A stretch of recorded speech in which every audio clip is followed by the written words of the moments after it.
মানে বাদাম উঠাতে ওই বাদাম হট করে আসি সবল মারলি আমি তখন আট টান দিছি, আটটা টান দিছি আমি। টান দেওয়ার পরে তখন আমি ওই যার বললাম যে আমার পাশে তার সাইডে লোক ছিলি, তার বললাম যে একটা নাটি নিয়ে সাপটা মাইয়ে দিই। তারপর তখন ওটা লাঠি মাটি নিয়ে আসলি, ওই সময় বাড়ি দিই মাইতেই। তো বললাম যে ডাক্তার তো বুঝতে পারবি না কোন সাপে কামড়াইলি, তে মানে সাপটা মাইয়ে নিয়ে যাই, তাহলে ডাক্তার বুঝতে পারবেন যে কোন সাপে কামড়ে, সেই হিসাবে ট্রিটমেন্ট দিতে পারবেনি। পাবনা জেনারেল হসপিটালে এখন পর্যন্ত আজকেই প্রথম রাসেল ভাইপারের একটা দংশনের রোগী পেয়েছি। এর পূর্বে আমরা কয়েকদিন আগে আরেকটি সাপে কাটা রোগী পেয়েছিলাম, যেটা রাসেল ভাইপার ছিল না। রাসেল ভাইপারের ব্যাপারে আতঙ্কিত হওয়ার কিছু নেই, আমাদের পর্যাপ্ত প্রস্তুতি রয়েছে। আমাদের অ্যান্টিভেনাম এবং অন্যান্য সরঞ্জামাদি এবং ট্রেন চিকিৎসক এবং নার্স রয়েছে। যদি সময় মতো আমাদের কাছে রোগীকে নিয়ে আসা হয় তাহলে আতঙ্কিত হওয়ার কিছু নাই। তবে ওঝা বা অন্য কোনো কারো কাছে যে সময় নষ্ট না করে দ্রুত ডাক্তারের শরণাপন্ন হওয়ার জন্য সবাইকে অনুরোধ জানাই। আজকে আমরা এই বছরের প্রথম একটা রাসেল ভাইপারে দংশন করা রুগী আমাদের মেডিসিন ওয়ার্ডে পেয়েছি। আজকে সকালবেলা রাউন্ডের সময় রুগীটা আমাদের এখানে এসেছে।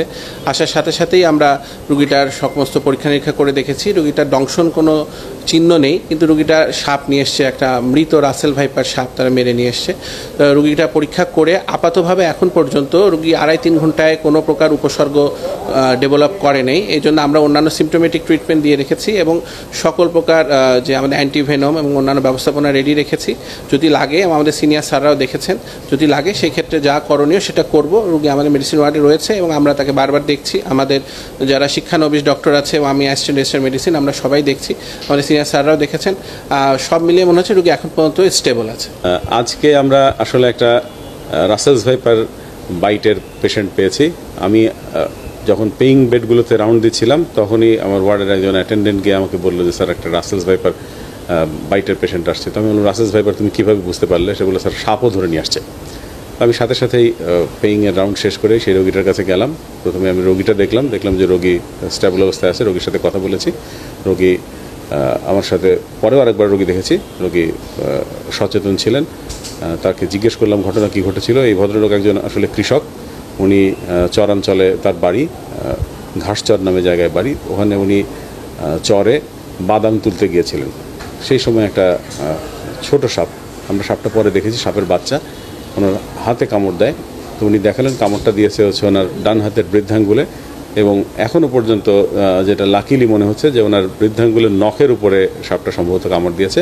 এবং আমি ওনার পুরো হাত এবং শরীরের অন্য জায়গাও পরীক্ষা করে দেখেছি যে কোথাও কোনো বাইট মার্ক বা ফ্যাং মার্কস, আমরা যেটা বলি যে সাপের বিষধর সাপের দুটো দাঁতের দাগ দেখা যায়, পাশাপাশি কলম দিয়ে দুটো দাগ দিলে যেমন দেখতে হয় সেরকম অনেকটা, সেরকম কোনো মার্কস পাই নাই। আমরা রোগীটাকে ক্লোজ অবজারভেশনে রেখেছি।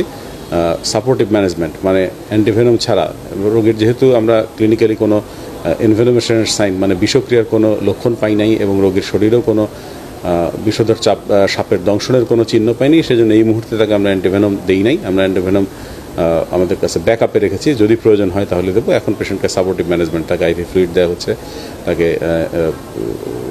অ্যান্টিবায়োটিক ইঞ্জেকশন দিয়ে আমরা রেখেছি এবং পেশেন্টকে ক্লোজ মনিটরিংয়ে রেখেছি। আমাদের ওয়ার্ডের ইন্টার্ন, আমাদের সহকারী রেজিস্ট্রার, তারা সার্বক্ষণিকভাবে ওয়ার্ডে আছেন এবং আমিও তারপরেও আরও 2বার ওয়ার্ডে গিয়ে রোগীটাকে দেখে এসেছি।